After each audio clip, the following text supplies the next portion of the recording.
Thank you. Well, we'll soon know, Mr. Holmes. But if the picture's still hanging in its place and we've dragged the curator out of bed to check on it, well, false alarms like this don't exactly help the yard's reputation, you know. And what about my reputation, Inspector?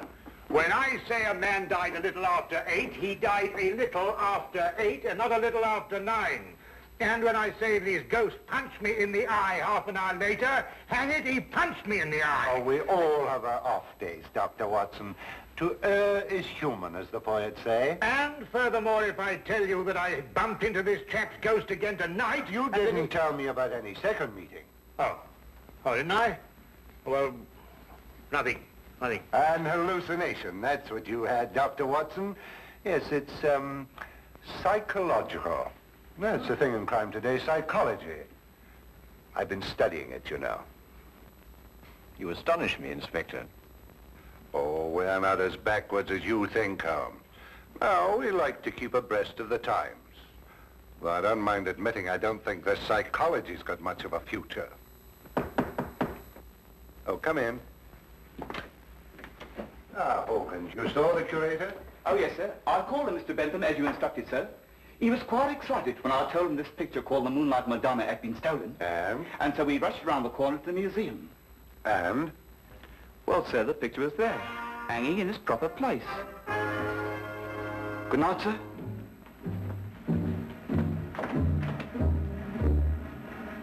Well, there you are, Holmes. As I said to Dr. Watson, to err is human. Can I give you gentlemen a lift anywhere? Thank you, Inspector. Oh, I think it might be a good idea if we called at the Pembroke Museum on our way. But you heard what Hawkins said. The picture was hanging in its proper place. My dear Lestrade, Hawkins' statement merely proves that what he and the curator saw was not the Moonlight Madonna at all. Merely an excellent forgery.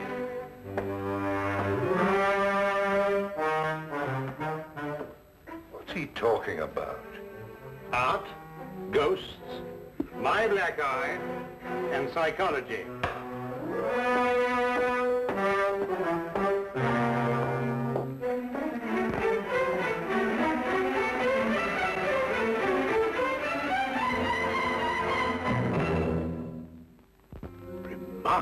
Remarkable.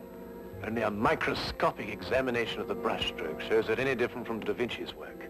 Of course, if you still have any doubts, a chemical analysis of the paint mixtures will prove them to be of modern manufacture. No. You've quite convinced me, Mr. Holmes. An analysis is necessary. Dear me, this is catastrophic. A rather delicate situation, eh? Delicate? The Italian government will hold the British government responsible. Now, the painting is an Italian national treasure, and a theft could easily affect a pending treaty between the two nations. Mr. Holmes, you must find the original before the Italians learn the painting's been stolen. The British government will hold me responsible. And the yard will hold me responsible. The most priceless of the lot, too. Yes, naturally. Well, we know who stole the painting and substituted a forgery, Higgins. All we've got to do now is find out where he hid it. What time did you leave the museum, Mr. Benson? A few minutes before 9. Higgins was still on duty. You're quite sure it was Higgins? I'm certain, Mr. Holmes. I chatted with him for a few moments, and I couldn't have mistaken his voice. And the night watchman relieved him at 9. Well, you heard him say that, Mr. Holmes, and that he had a package with him when he left. The night watchman swears uphill and down dale it was Higgins, all right. Well, the matter seems to resolve itself very nicely, doesn't it? Dr. Watson was punched by Higgins a few minutes after 9. The night watchman saw him leave at 9, and you spoke to him a few minutes before 9. Look, Holmes, why don't you and Dr. Watson go home and have a good night's rest? From now on, it's nothing but plain, ordinary, simple police work. Nothing you could use a magnifying glass on. True. True, Inspector. Well, good evening, gentlemen. Yes, well, good night, gentlemen.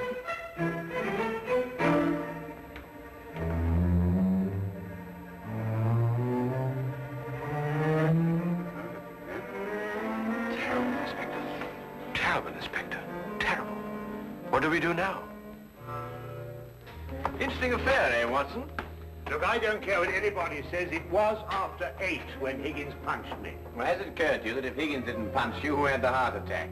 Well, now look here, Holmes, Oh, confound it, for all I know, it was Higgins who punched me and his ghost had the heart attack. Come on, Watson.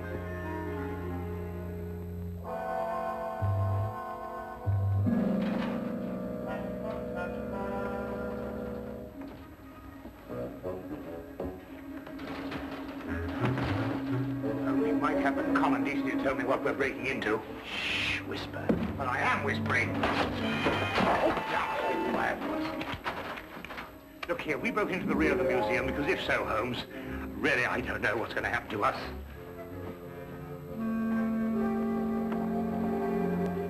Here, hold this. What? Oh.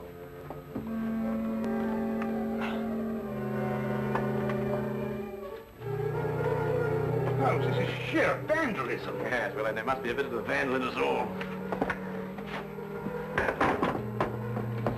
Holmes, what are you doing? This is wanton destruction. I've never seen anything like this in my life. I forbid you to. I didn't know this side to your character, Holmes. I'm shocked. Ah, just as I thought. Look, Watson. Good heavens, but more like Madonna. Yes, ingenious, isn't it? And yet, what could be simpler than to attach it to the back of an old rubber painting? How on earth did you work that out? Well, I just asked myself where I would hide a stolen canvas. Holmes, have you gone mad? No. We're just to wait events. I don't think we should have to wait very long. Holmes? Dr. Watson, what's the meaning of this? Watson, I believe you've already met Mr. Bentham in his capacity as curator of the Pembroke Museum. Allow me to present him to you now as the picture thief. Charmed, Dr. Watson. Oh, delighted. What is this? So you discovered my little hiding place, Mr. Holmes. I'm curious. How did you know it was I and not the late lamented Higgins? Yes, I believe Dr. Watson's story from the first. If Higgins died at a little after 8, it must have been someone else who struck him a little after 9. But it was Higgins who punched me home. No, Watson. It was a limp, wide, floppy hat and an exceedingly long overcoat that punched you, seen in a dimly lit street. A psychological misidentification, as the good inspector would call it. The night watchman was also a victim of the same illusion. And what about the landlady? How much did you have to pay her to set back the time of death by an hour, Mr. Bentham? Oh, not much, Mr. Holmes. How did you know it was me? Dr. Watson and the night watchman both identified the 9 o'clock Higgins visually at a distance. Only you pretended to have spoken to him. This meant that either you were lying or Dr. Watson was punched in the eye by a ghost. I believe the simple explanation. You almost make me feel transparent, Mr. Holmes. To anyone who viewed the facts objectively, you were. It's a pity that one crime has to lead to another. Yes, and I think it's a great pity, Holmes, that you broke that vase. Oh, yes. But it's only an imitation.